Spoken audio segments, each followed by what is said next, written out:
Well, it's been an interesting sort of last hour and a bit. We've had the Apple event, which was talking about basically, let's just be honest, Apple intelligence. It seemed like it was so Apple intelligence heavy. I can't even kind of explain how much talk there was about Apple intelligence. And yeah, in my eyes, I feel like it was almost too much. We knew about it. We knew what was coming.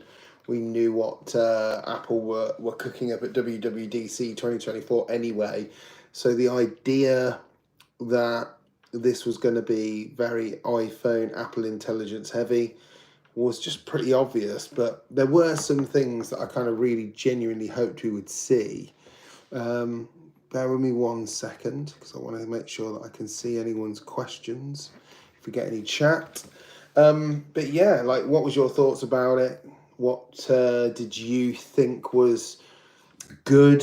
What did you think was underwhelming? I will put it out there straight away. The most underwhelming thing about it, and I've been waiting and waiting and waiting to purchase AirPod Max. I've avoided AirPod Max forever because I felt when they first launched, I thought, again, first generation product in some ways for over the ear headphones. Yes, Apple have got experience with using the Beats brand to sort of like hone their headphone game, but this was Apple's own attempt at an over-ear pair of headphones.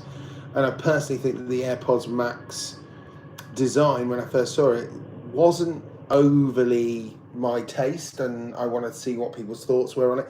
And I genuinely believed that after nearly 4 years of the AirPods Max, bear with me, I'm just going to plug my phone into charge, AirPod Max, that they would have done some level of redesign, like something that would have given it some improvements. Because look, let's be honest, like the improvements that we got on the AirPod Max at this event was pretty poor, like pretty damn zero. Like if we look at something like the USB-C change, well, everything's going that way anyway, so it's hardly big news that they were going to announce anything for AirPod Max and not put USB-C in. But I think that I recently purchased, actually in the end, a pair of AirPods Max, secondhand, refurbed, in really good condition. But I never realised how easy the mesh on the top of those AirPod Maxes can become so out of shape and pulled and not particularly supportive. So that needed to change. I think the case was terrible from the start, and maybe having an on-off switch might have been handy as well. But yeah, that's kind of it. Never expected to hear anything about Apple Vision stuff in this, other than I thought they would talk a little bit more about the releases of the OSs, because they've done it in the past. Now, I don't know if you guys have obviously watched past Apple events, especially the September events that they do, but usually it tends to be that they talk quite a lot about the OSs that are going to be part of these new hardware offerings, and particularly iPhone, iOS 18 got the billing in some ways, maybe more Apple intelligence than iOS 18, which is a shame, really. But they didn't mention Vision OS 2, they didn't mention Mac OS Sequoia, not really anyway. And I've had to go online and have a look on the Apple website, and they've actually now put a date. So if you don't know this already, I haven't seen it, but Vision OS 2 is going to be launching on the 16th of October. So next Monday, we're going to have the main release of Vision OS 2, which I'm looking forward to. And we're going to get Mac OS Sequoia on the same day as well. So I'm fingers crossed that we'll get this new ultra wide angle screen for Mac Virtual Display, so we can have a play with it, do a test of it. I'm going to do a video at some point about Vision OS 2 and any kind of key features that Vision OS 2 has that I've not seen in beta testing, and obviously give my personal review. It's why I've been waiting, because there's no point me doing a Vision OS 2 main channel video if a lot of the features are in testing. They may remove them or change them for the main release. So I thought it was just best to save it for the main release and go from there. So got a few people in here, and it'll be really, really good to see where you're from. I can't see the chat for some reason, so I'm hoping that I can see chat. But if you want to write, if you have a chance to write where you're from, hopefully I can see it. So bear me 1 second.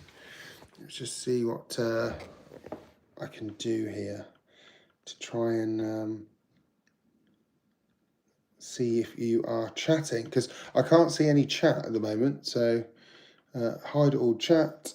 No, let's see all messages are visible. So cool.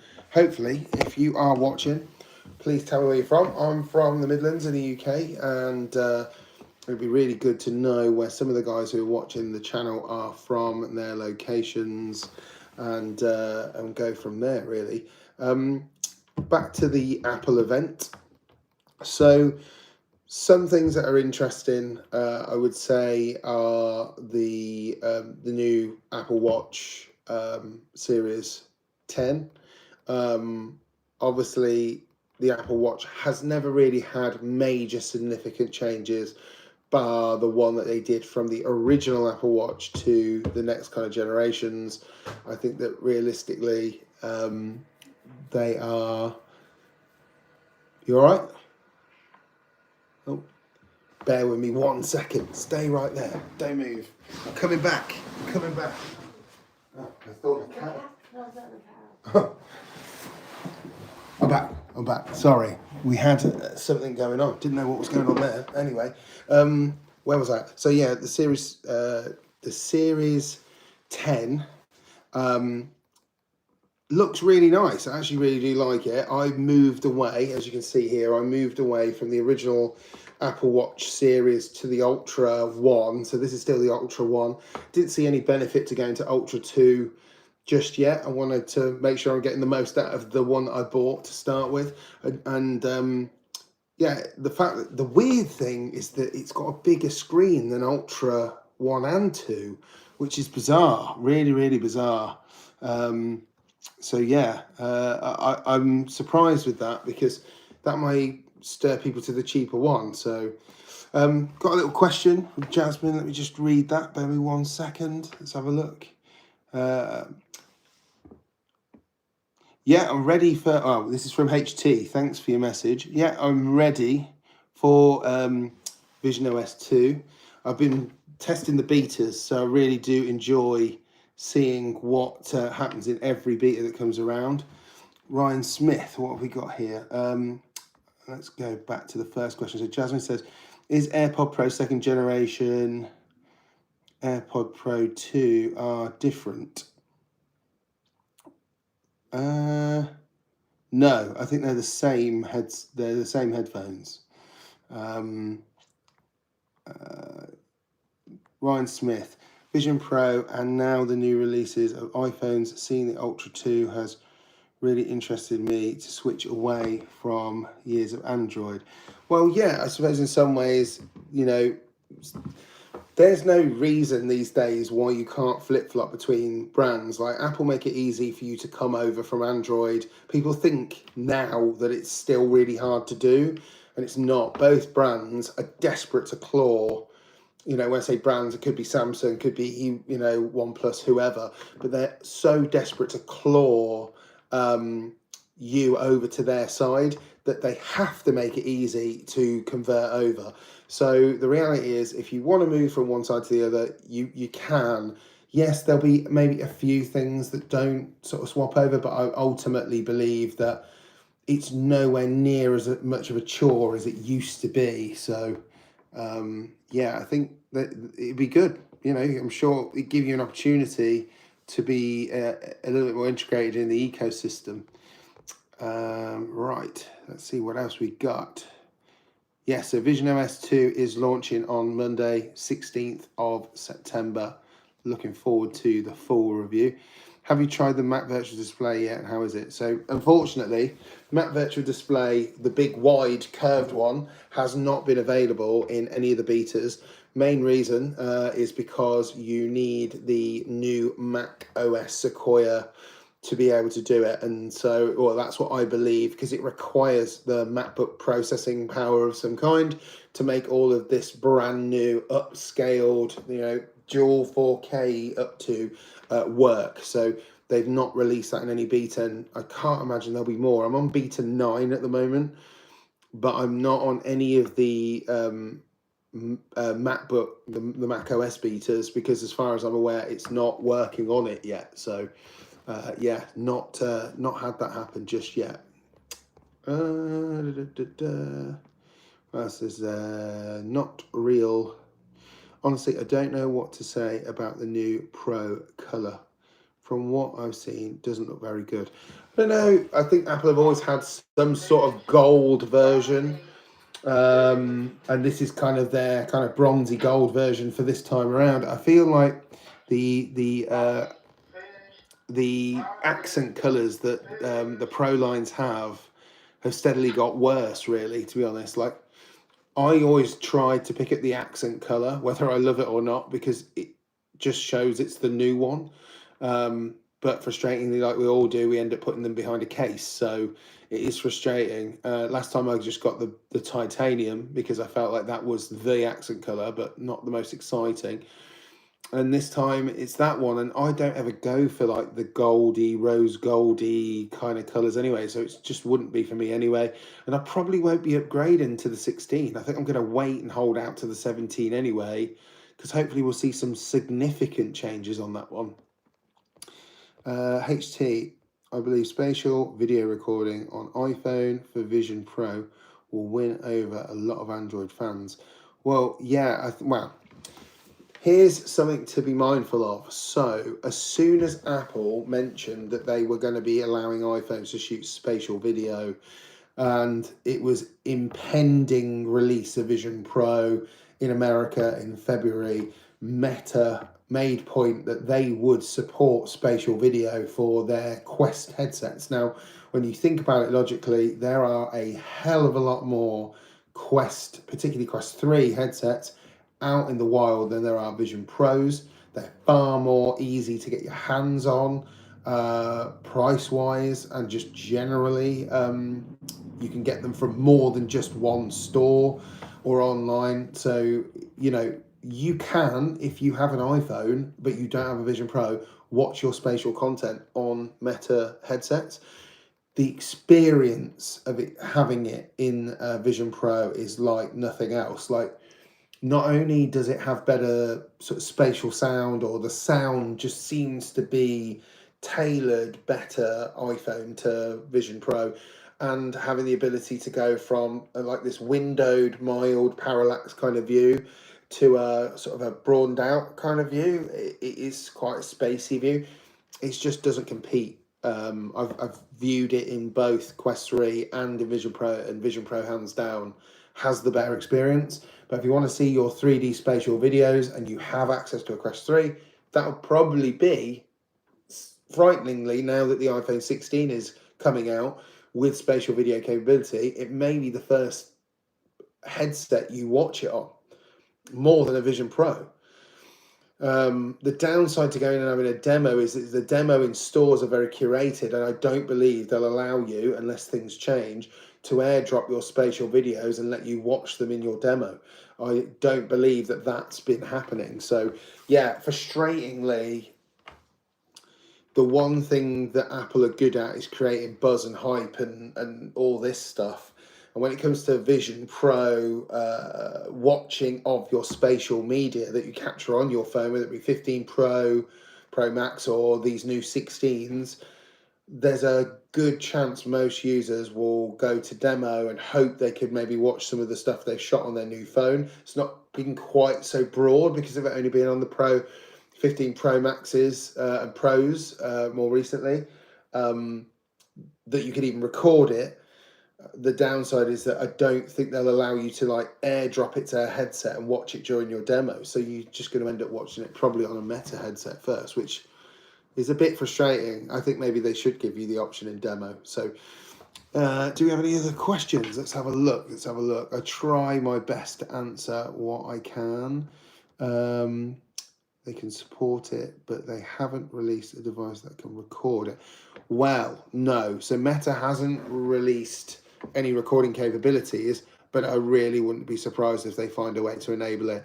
There's been a new headset that's just launched called the Pico 4 Ultra, and Pico 4 Ultra will be able to record spatial video with the headset. So that said, bearing in mind, if you've never tried recording spatial video with Apple Vision Pro, when you do have it on your head, it does give you some warnings about level and how you move around as you record, because obviously on a phone, it gives you this kind of spirit level type thing, and it can be a little bit that if you're moving your head around recording too much. So maybe the headsets are not the best devices to record it from, but they are the best devices for the best stereo disparity, because obviously they have to do some computing magic to really split those two lenses and cameras apart on the iPhones to make it feel 3D, whereas the cameras are far more apart on these headsets. So does Android or Meta have a device that can natively record spatial videos? Does Meta have an event soon regarding Quest 3S? Yes, Meta does have an event, yeah. It's called Meta Connect, coming soon. They're going to be talking about this Quest 3S. It's a replacement for Quest 2. It's a low-end one, which is hilarious, isn't it? That Apple talk about S's, or they used to talk about S's, meaning speed.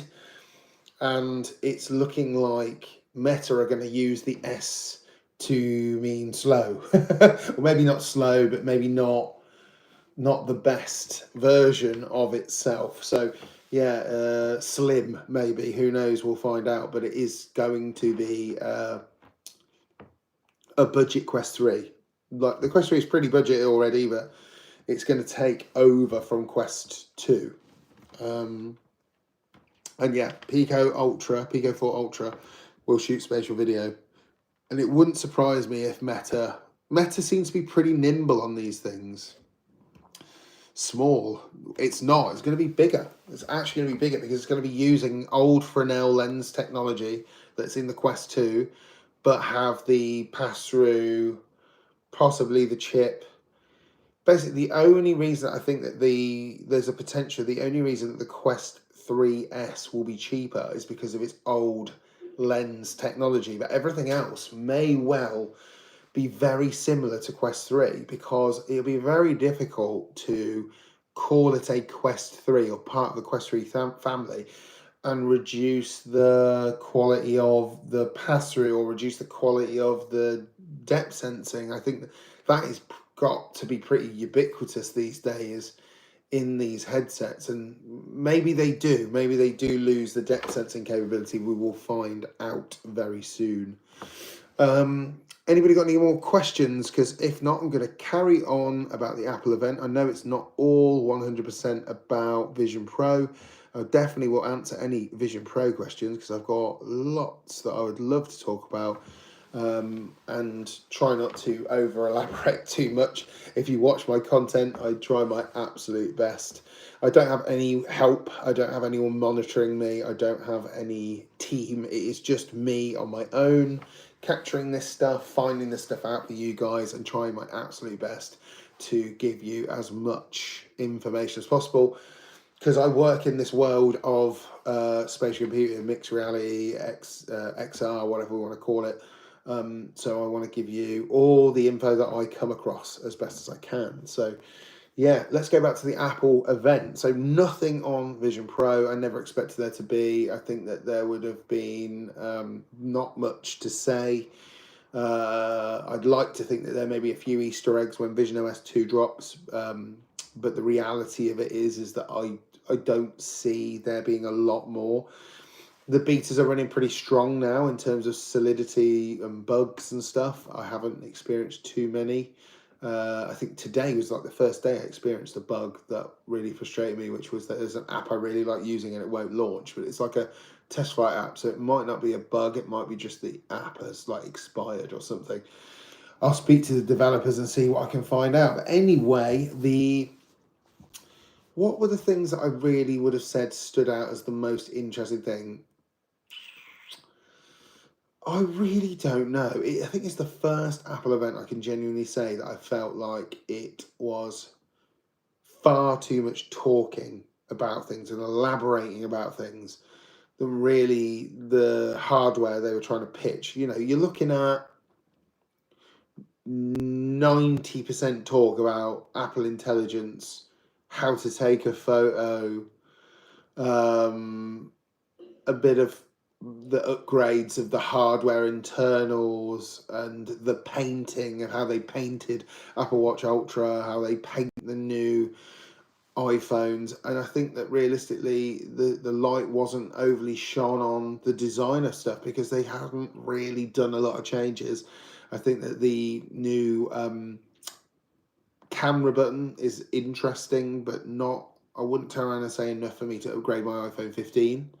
If you're on anything lower, I'd say probably if you're on a 13, I'd be absolutely upgrading like as soon as it's available, for more than just the obvious reasons that it's a 13 and we're 3 years down the line from it, but also because I'm sure your battery and speed of use is slowing down a touch. It's pretty standard, but I think, you know, if you're a 14 or 15 user, if you're a 14 user and want Apple Intelligence, then you're going to have to upgrade. There's just no way around it. But if you've got a 15, you should be fine. I think there's no need unless you want to. And again, I'm not overawed by the colours either. Excuse the last message, my finger was pressing the keys by accident. I thought it was a cryptic message and I was going to have to work it out. But no, thanks for clearing that up. I appreciate it. So I'm a heavy Android user, use near all features available and near best hardware. Does Apple Pro Ultra hardware products compete? It would be better cost effective to get a non-pro version.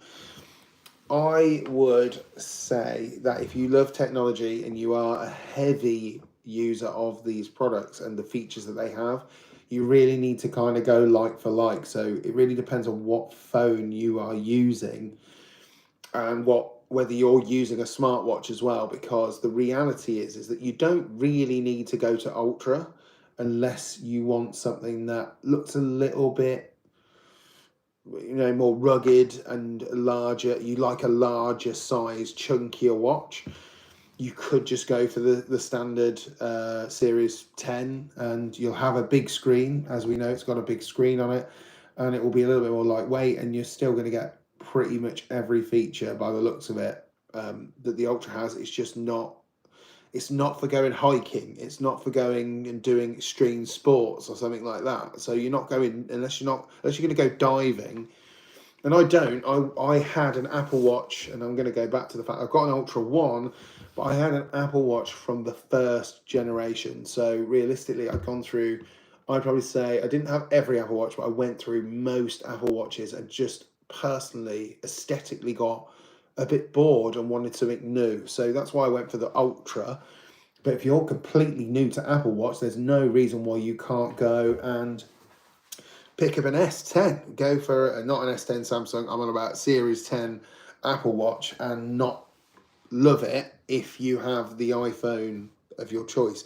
I personally would say that if you are used to having an Android phone that's got wide angle, telephoto, normal lenses, there's probably, unless you don't use your telephoto, probably should go down the Pro lines.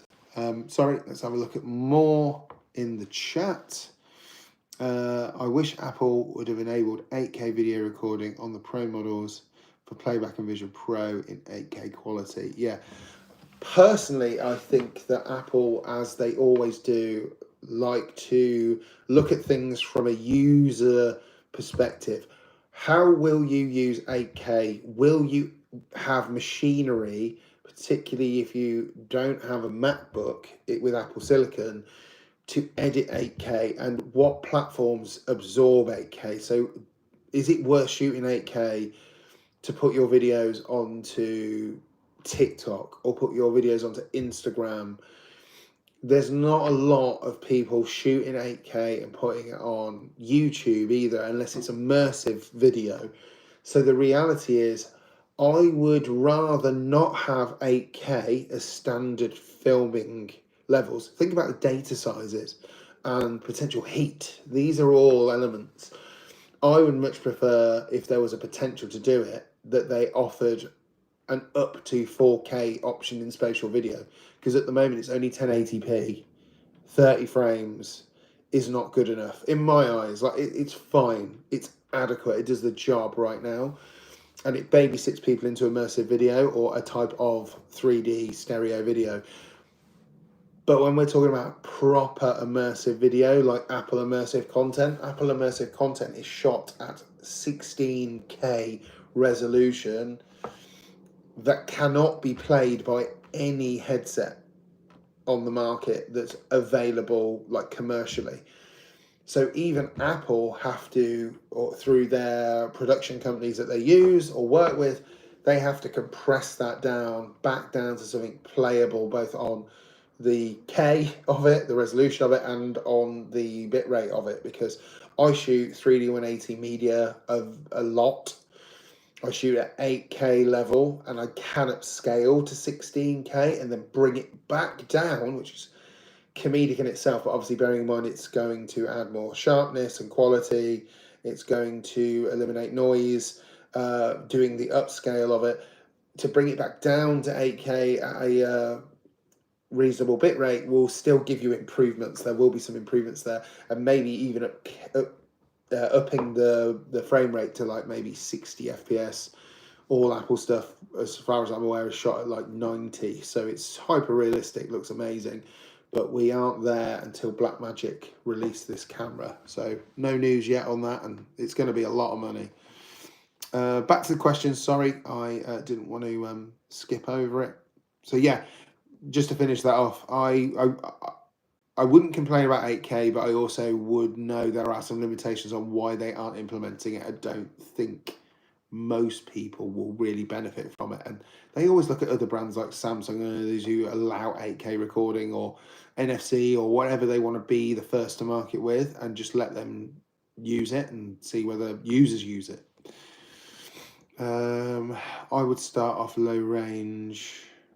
Yeah, yes, I understand there's not enough platforms unless you only want to watch Vision Pro locally, because most Vision owners have a Vision Pro and are pro users with Final Cut. Yeah, I just still think that even 8K, even 4K, like, proper 4K, not UHD, looks fantastic in Vision Pro. And when you go and watch content, media, you're watching movies and stuff, the quality of that is really, really good. And, whether that was shot at higher resolution and brought back down, but it's still not going to be output at 8K on these platforms streaming at the moment. So I don't think 8K on a phone is needed at the moment anyway, personally, but some people may have uses. They want to use it to crop in on things when they don't have that zoom level. Thanks for the answers, Ryan. I've got an S23 Ultra, Galaxy Watch 4, basic home office PC. They've seen Apple's ecosystem and now Vision Pro. I just think it is a good time to get on board. I just think it is definitely worth thinking about it if you've got the budget for it. There's going to be a big outlay in swapping over from one side to the other. I'm quite friendly with another YouTube reviewer called Mark Ellis. He does a lot of stuff on both sides, more than obviously I do. I do predominantly Vision OS or more headset hardware, and I personally think that he probably would give you a better overview in his videos about the ecosystem of each side. Mark Ellis reviews. He's been using the new Galaxy Watch Ultra. He absolutely loves it. He thinks it's a fantastic watch. So, if you want a really good watch for your ecosystem, then the Galaxy Watch is really, really good. But if you want to switch it up and go completely Apple, as long as you are fine with the outlay, absolutely do it. Like, I think it's really difficult to say to go the whole 9 yards. Like, I'd ease yourself into it. Get used to using maybe a MacBook Pro, maybe get an iPhone and an Apple Watch, an Apple Watch Series 10, and go from there. Like, if you want a Vision Pro, yeah, absolutely go and get one. If you've got the means to do it, just get one, because I think Vision Pro is an amazing product. Yes, it's not without flaw, but honestly, I absolutely love it. I use it every single day for tasks. I use it every single day to watch movie content, TV content, YouTube, browse the web, look at 3D models, everything. I do absolutely everything. Now, just a quick one. If you are watching the live and you don't subscribe to A Vision Experiment, I really appreciate it if you did. I really appreciate if you go and watch the latest video as well that released today, all about my kind of wish list for Vision OS 3. I'd love for you to comment on the video as well and add your desires, what you'd like Vision OS 3 to have. Because think about this, Vision OS 3 could be the Vision OS that goes on the next generation headset. So you have to think about that also. Will the next gen headset have all the capabilities of Vision Pro slimmed down or removed? We've just got to be mindful of that. Obviously, it's got to still run on current Vision Pro. So these are all things that are really interesting. And bearing in mind, obviously, a lot of the stuff that we talk about on the Vision OS 3 side of it is obviously software, and it's predominantly Apple created features. So that's one of the things. And if you did like this chat, please like it as well. I really appreciate you doing that too. I will check him out. Cheers. Yes, we'll take time. Just this Vision Pro has really grabbed me. I agree. I was too impatient. Like, the one thing that I'm very lucky with is that I work with so many people in this world of particularly immersive and immersive hardware. And I was in California. I was at Apple Park when they announced Vision Pro. I was sat so hoping they were going to announce some sort of headset, and no idea they were going to do it until they did their one more thing. And when they did, oh my God, I was like, I need it. I want it. I'm a brat. That is something that I've been desiring, much like, and I'm showing my age, an iPhone before they existed. I had an iPod, 2 generations of iPod. I saved my ass off to buy them iPods, and I saved my ass off to buy the first iPhone as well. And I was so excited for the idea that an iPhone could be a real thing, when obviously it was a fantasy. The same with Vision Pro, the idea that they would make some form of entry into immersive at some point.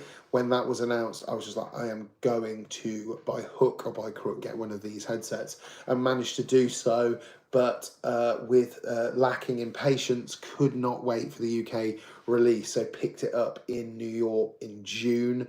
I'm glad that I could have gone in Chicago in April, but chose to not to, because I really wanted to make sure that I got Apple Care. And that's something I cannot stress enough, is getting Apple Care. Because even though, and now the thing that's great based in the UK, and I'm hoping that maybe the option is there for you in your country if you have access to Vision Pro, is the ability to pay for it monthly. It is not cheap. It's about $24.99 a month for the UK in pounds. So even though $24.99 a month sounds like a hell of a lot of money for some form of insurance, I would not like the idea of breaking it and not being able to replace it. I do not want to be without it. I love it too much. So they're my views on Vision Pro, and how I came to get mine, and why I was so impatient to start a YouTube channel all about it. So ABP, hands down the most impressive device since iPhone 1. Absolutely, and I cannot agree more. I think that also it has more about it too, because if you really think about this logically, this is super important, and I think far too in depth with these things, but iPhone, the original iPhone, changed the market for phones. It moved people away from things like Blackberries with physical keyboards, and people were saying you couldn't have a full screen phone. People want tactile. and that was proven wrong. Now, the first gen iPhone was not without flaw. It had a recessed 3.5 millimeter headphone jack, which only allowed you to use the Apple headphones without an adapter. It was non 3G, so it was pretty poor on speed of internet. So the only way I really got use out of it was connected to Wi-Fi. The software was sluggish. It was very, I can't remember what they call it, pseudomorphic or something. All the icons, when I look back now, just look like really dated, for what the icons were supposed to be, trying to copy real world physical things. Like if you looked at notes, it looked like an old school notebook. And those things all got removed when Scott Forstall got removed from Apple and Johnny Ive came in. So yeah, that side of the iPhone, they were learning curves and they got used to sort of the things they needed and they got rid of the things they didn't. Vision Pro is different because Vision Pro is a product coming into a category of product that's existed already with some mixed reviews, both on experience and people's feelings and motion sickness and trying to avoid these stereotypes, as well as trying to get people away from the thought that these headsets will make you sick no matter what you do. And Apple are trying their absolute best, I believe their best, to try and mitigate that every way possible. There are a few exceptions. I feel like the need to really work on that motion blur as you move your head in pass-through is a difficulty, and the weight distribution. I know why they didn't go for a solid strap and things like that, but this for another conversation. So we won't get into that today, but let's have a look at the chat again. Let's see what we got. All these devices introduced a revolutionary breakthrough user interface element that changed the direction of consumer electronics. They absolutely did. Pinch, gaze and pinch with no controllers. The multi-touch as well with no keyboard. There are many things. There are many things that Apple, if we look at Apple as a company, have brought to the world of technology. And a lot of the ways that you use and interface with these technologies have absolutely changed the game in our world. And everyone says that flattery is, something that people kind of like go, they'll appreciate it, like copying is the greatest form of flattery or whatever they call it. I agree to a certain extent, but then when people start saying they've invented things or they've done things, I find it really challenging to agree with their their message when they haven't, and I will say that openly Apple implemented their UI very, very well with Vision Pro, and there are things that they didn't do, like they didn't invent.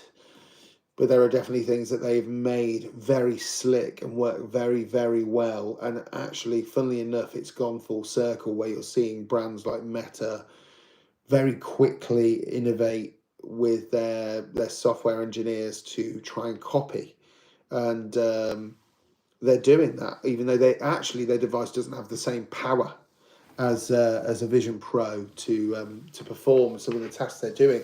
They're finding ways to make it do the sort of pull to expand feature on the Quest, multi-window abilities on the Quest. Not quite as good as Vision Pro. Doesn't quite have the spatial anchoring to stay in the same way.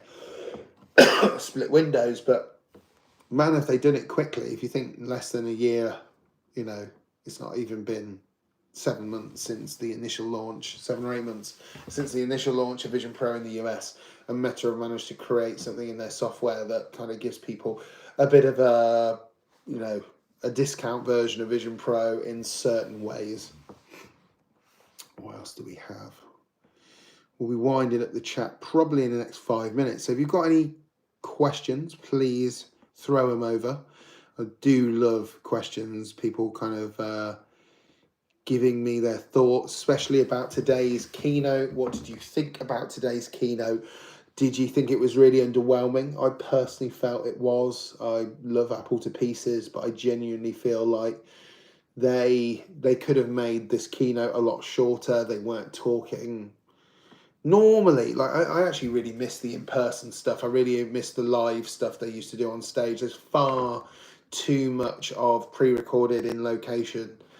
And I'll be brutally honest, some of it's starting to get quite poorly done as well. Like, sorry, Apple, but there was one scene where one of the VPs or engineers, I can't remember for what particular product it was talking, and he was in the surroundings of a gale force wind, yet his hair wasn't moving one bit. And you could tell from the light on his face that he was on a green screen or a blue screen, you know. And the way that they probably cleverly do it is that they